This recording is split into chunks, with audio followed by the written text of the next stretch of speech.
Sí, se ha dicho de todo al respecto después de ese 1 de septiembre, un jueves, al transcurrir los días, hasta el momento ya son 4 los detenidos, además de Sabac, el efector, digamos, de los disparos fallidos.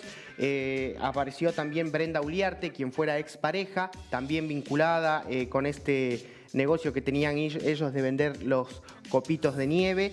Y los últimos días apareció Agustina Díaz, otra allegada a ambos, que también se le encontró mensajes de texto, ¿no? En sus respectivos celulares. Y el último detenido en este caso es Nicolás Gabriel Carrizo. Y lo que vos decías, estos 4 implicados al momento, hoy hay que destacar que se confirmó el procesamiento de los primeros 2, de Sabac y de Uliarte, con acusados de intento de homicidio calificado.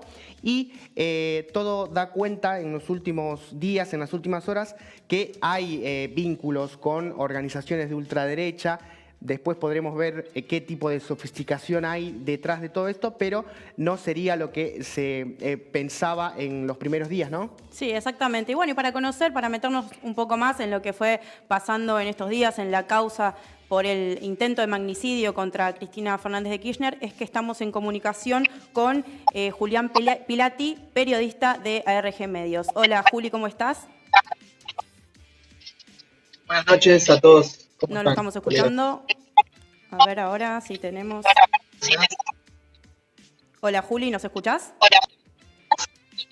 Yo los escucho. ¿Ustedes a mí? Ahora sí, te escuchamos muy mejoró bien. la cosa. Bueno, gracias por estos minutos con Barricada TV. Te queríamos preguntar, estuviste siguiendo el caso del intento de magnicidio, preguntarte, bueno, ¿cuáles fueron los elementos que fueron apareciendo durante el transcurrir de estos días, no? Bien. Bueno, en principio, como bien ustedes adelantaban, hay 2 nuevos detenidos. Se tratan de Agustina Díaz, una joven de la cual todavía sabemos poco, pero sí conocemos que tiene una relación muy cercana a Brenda Uliarte. Y también, como también anticipaban, Gabriel Carrizo, que es uno de los que se muestra como jefe o líder de esta autodenominada banda de los copitos, ¿no? También, como novedades para destacar, hay nuevas comunicaciones que se fueron filtrando en las últimas horas cuando el secreto judicial se levantó y que la verdad que complican muchísimo más la situación de Brenda Uriarte. Y otro de los datos que también, si quieren, podemos desarrollar es respecto a estas pistas que empezaron a aparecer sobre el posible financiamiento de un grupo de ultraderecha o liberal, veremos cómo se define, que es Revolución Federal y que a su vez tiene algún tipo de conexión con esta banda que intentó asesinar a la vicepresidenta el pasado jueves 1 de septiembre. Sí, nos parece necesario, estamos de acuerdo. De hecho, la siguiente pregunta que teníamos va en relación a esto que vos mencionás, ¿no? Si Sabac es un ciudadano que actuó de forma independiente. De hecho, también entre algunas de las cosas que se dijeron se lo quiso encuadrar como una persona con un trabajo informal. Algunos dijeron que era un representante de la economía popular incluso. Bueno, ¿qué tenés para decirnos y ayudarnos a entender sobre esto? Y agrego la pregunta, contanos qué dicen estos últimos mensajes que se conocieron, ¿no? Bien, no, en principio hay que decir que Fernando Sabac Montiel no actuó solo, esto ya está súper comprobado y de hecho creo que la justicia a cargo de la jueza María Eugenia Capuchetti, la causa, digamos, ya está completamente descartando esta teoría del loquito suelto o del lobo solitario, ¿no es cierto? Como un poco se lo tituló en los medios. Y no solo hay una organización relacionada a esta composición con Brenda Uliarte y los nuevos detenidos, sino que hay otros nexos. Un poco como para responder la pregunta del colega, creo que las relaciones que se empiezan ya a tejer entre la banda de los copitos, o como quieran denominarla, ¿no? Y Revolución Federal, es que, bueno, en principio Brenda Uriarte participaba de las manifestaciones de esta organización, que hay que decir, como dato quizás muy llamativo, es que empezó a tener cierta actividad en mayo de este año, en actividades en redes y en diferentes convocatorias, ¿no es cierto? y que desde ese entonces, desde mayo de este año, no paró de tener convocatorias en la calle, scratches, o sea, una actividad inusual para una organización que nació de la noche a la mañana, ¿no es cierto? Pero además de esta relación entre Brenda Uriarte y Revolución Federal, hay otras pistas que la justicia ya está tomando cada vez más en serio, y es la participación de dos integrantes de esta organización, que son Leonardo Sosa y Gastón Guerra, que estuvieron presentes el 27 de agosto en el edificio donde vive la vicepresidenta, más precisamente en el departamento de Ximena Tesanos Pintos, que es la famosa vecina de Cristina, ¿no? ¿Cómo llegaron estas dos personas, estos dos integrantes de la Organización de Revolución Federal, al departamento mismo, que queda un piso arriba de la casa de la vicepresidenta? Bueno, ya no teoría, sino la comprobación es que Ximena Tesanos Pintos le subalquilaba un departamento a la abogada de estas dos personas. Estamos hablando de Gladys Egui. Y que, si ya no mareamos demasiado la audiencia, podemos explicar que hay otro nexo también, y es que la vecina de Cristina tiene una amiga que se llama Cristina Romero, y es otra de las integrantes del grupo Revolución Federal. De hecho, ha aparecido fotografiándose con personajes como Patricia Bullrich y otros dirigentes de la derecha argentina, y que, bueno, que comprueba de que estos dos integrantes de la Organización Revolución Federal participaron ese día, que no es menor, también fue el día de las vallas, el día en que el jefe de la ciudad de Buenos Aires, Horacio Rodríguez Larreta, mandó a vallar la casa de la vicepresidenta. Es decir, y además hay que agregar que el propio Sabac Montiel y Brenda Uriarte participaron ese día, estuvieron haciendo inteligencia, así que se va conformando todo un escenario muy complejo, con muchas puntas para analizar, y que ya están hablando y descartan completamente el hecho de que esto no haya sido premeditado, organizado y hasta financiado, que es otro punto del cual, si quieren, también podemos charlar. Ahí, bueno, vos mencionabas recién Revolución Federal, ¿no? Esta organización, ¿cómo la caracterizarías? Bueno, Revolución Federal es una organización, como decíamos muy reciente, que puede nacer al calor de este nuevo movimiento de grupos liberales o de derecha, pero que ellos mismos no se identifican completamente con Javier Milei o con Spert. De hecho, su líder, que es Jonathan Morel, y del cual ahora tenemos que empezar a hablar porque es otro también de los que está apuntado por la justicia, Jonathan Morel empezó a militar, si se quiere, de la mano de Javier Milei, y después, por distintas razones, se alejó y fundó este partido con otros integrantes, como por ejemplo de los que nombramos, Leonardo Sosa y Gastón Guerra, ¿no? Son organizaciones que representan un desencanto de cierta parte de la población, sobre todo de jóvenes, pero que esto es muy importante, digamos, destacar, porque cualquier organización que intenta reclamar por una mejor situación en el país no tiene por qué ser catalogada como algo negativo, pero este grupo en particular y otros también se caracterizaba por realizar scratches violentos, manifestaciones violentas, como la que participó, por ejemplo, Brenda Uriarte, que fue arrojar antorchas con fuego a Casa Rosada, ¿no? Entre otros scratches que realizaron en menos de un mes, que eso también es llamativo, vuelvo a remarcar, como el scratch que sufrió el ministro Sergio Massa y otros funcionarios y dirigentes del Frente de Todos, ¿no?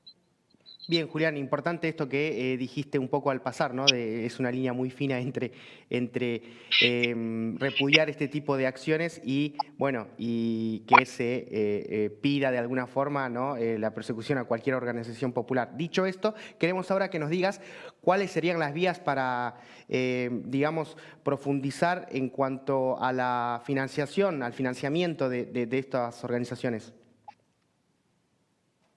Bueno, lo que hay que primero aclarar es que todavía no hay nada concreto, porque me parece que nosotros como colegas, en un caso tan complejo y tan preocupante como el intento de magnicidio, ¿no? Tenemos que ser muy cautelosos, y justamente en este punto todavía no hay pruebas concretas. Lo que podemos decir es que el líder de esta organización, Jonathan Morel, de la organización Revolución Federal, reconoció haber recibido un pago de más de 1.000.000 de pesos, 1.760.000 pesos para ser más preciso, del grupo Caputo. Estamos hablando de un desarrollo inmobiliario con sede en San Isidro que tiene relación con los hermanos del ex ministro de Finanzas de Macri, ¿no? Todavía no se entiende bien por qué recibió ese pago Jonathan Morel, que él acusó que se debió a trabajos de carpintería. Este joven tiene un emprendimiento de carpintería, pero no hay nada serio todavía respecto a esta investigación. Hay quienes también ya están dando por entender de que hay una pata macrista, digamos, financiando a esta organización. Yo creo que es momento de tener seriedad, estudiar bien el caso, pero por lo pronto este dato llama muchísimo la atención y por fuera de cualquier especulación creo que es interesante preguntarse cómo tanto Sabac Montiel como Brenda Uriarte, como toda la banda de los Copitos, se movían de acá para allá en cuestión de horas, intentaban, que esto no lo dijimos y es importante, buscaron alquilar una casa con vista a la casa de la vicepresidenta, ¿no? Estamos hablando de un barrio muy caro, con Recoleta, los valores de un alquiler no bajan de 100.000 pesos, entonces, evidentemente, plata había, financiamiento había de un grupo de personas que tenía como fachada la venta de copitos de azúcar, ¿no? Así que creo que esa pista hay que desarrollarla mucho más. Los próximos días me parece que va a haber muchas novedades al respecto. Hay que ver qué salen de las pericias de los nuevos teléfonos secuestrados. Hay 2 nuevos detenidos, así que creo que eso también va a traer un poco de novedad. Pero insisto con esto, me parece que hay que esperar, hay que ser más cauteloso, pero sí creo que la justicia ya está muy seria y encarando de forma con mucha contundencia esta pista de que evidentemente había algún tipo de financiamiento tanto para el grupo que intentó asesinar a la vicepresidenta como otros grupos relacionados a los agresores. Julián, también te queríamos preguntar, conocer tu opinión sobre el rol de los medios en este caso. ¿Por qué crees que intentan minimizar de alguna manera la gravedad de este caso? Bueno, creo que cuando hablamos de medios hablamos de determinados medios que ya conocemos, tienen alguna postura histórica y en contra del peronismo, en contra precisamente de Cristina Fernández de Kirchner, y que es lógico que quizás jueguen con una evasiva constante, ¿no? Respecto a uno de los casos más preocupantes y más impactantes de los últimos años en la Argentina. Me parece que más allá de eso, que es, entre comillas, entendible, para algunos será repudiable, para otros no, creo que lo más preocupante es cómo algunos medios siguen fogoneando los llamados discursos de odio, ¿no? Porque si empezamos a intentar explicar o entender o comprender cómo una persona le puso un arma y gatilló 2 veces en el rostro de la vicepresidenta, hay muchas explicaciones respecto a los discursos de odio y los mensajes que se tejieron años atrás y durante todo este tiempo antes del intento de homicidio a la vicepresidenta, desde los medios de comunicación. Y en este sentido quiero ser muy claro respecto, por ejemplo, a algunas publicaciones que realizó Clarín a horas nomás, después del intento de homicidio de la vicepresidenta, cuando, por ejemplo, mostraban con una infografía muy detallada, con muchos detalles, de cómo cargar bien un arma. No solo un arma, sino específicamente la Versa que utilizó Sabac Montiel, ¿no? No solo lo hizo Clarín, lo hizo La Nación. Después hubo una editorial muy repudiada, que fue la primera publicación a la cual se refirió Cristina después del intento de homicidio, que fue una editorial que hablaba de que la bala no había salido, pero que se venía el fallo que sí iba a salir. O sea, estamos hablando de menos de una semana, ahora ya van a ser 2 semanas del intento, ya fueron, mejor dicho, 2 semanas del intento de magnicidio, y hay algunos medios que no han bajado ni un cambio a la reflexión, a la moderación, a intentar entender de que estamos en una situación muy compleja de violencia social y de que si esa bala hubiese salido y estábamos hablando de la muerte de la vicepresidenta, evidentemente este país sería otro, y de hecho en algún punto creo que ya cambió también con este hecho de violencia, así que creo que el rol de los medios es muy importante para bajar o para acrecentar los discursos de odio, así que sí, es muy importante hacer reflexión sobre esto. Bien, Julián, una muy breve relacionada a todo esto que vos contabas. ¿Cómo ves el contexto, digamos, de la región? ¿Crees que hay una escalada de violencia, de los discursos de odio? Esto teniendo en cuenta, ¿no?, las dificultades que hay a veces para regular las redes sociales, está esto de la libertad de expresión, de qué límites, ¿no?, qué discursos estamos dispuestos a escuchar en pos de la libertad de expresión. Hay influencers de ultraderecha circulando, estamos muy pronto de las elecciones en Brasil. ¿Cómo ves todo esto?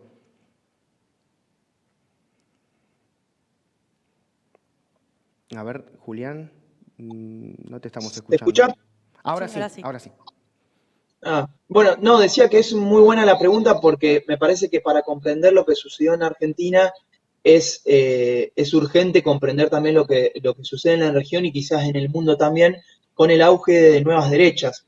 De hecho, creo que los discursos de odio son una explicación a estas violencias que se están dando, pero discursos de odio que nacen en general y en su mayor medida desde organizaciones de ultraderecha como las que estamos viendo, ¿no? Entonces sí, si uno estudia lo que sucedió en Colombia, lo que está pasando en Brasil previo a las elecciones del 3 de octubre, ¿no es cierto? Donde incluso hubo asesinatos de militantes del PT en manos de militantes bolsonaristas, ¿no?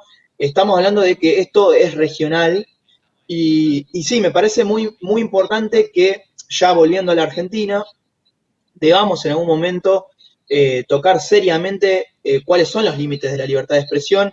Parece un poco irónico que nosotros como periodistas, comunicadores, estemos hablando de cuál es el límite de la libertad de expresión, pero es cierto que una cosa es la libertad de expresión, que es un derecho humano y no se puede limitar, pero otra cosa son ataques con discursos de odio, con violencia, desde medios de comunicación masivo, ¿no? Justamente hoy hablamos de publicaciones súper polémicas posteriores, horas después al intento de asesinato de Cristina. Digo, es un debate muy fino, muy, muy complejo también de desandar, pero creo que tenemos que intentar ponerlo e instalarlo, porque no creo que haya mucha más salida que esa, la de intentar generar alertas en la sociedad cuando estos mensajes calan hondo y pueden llegar a terminar en la violencia explícita, ¿no?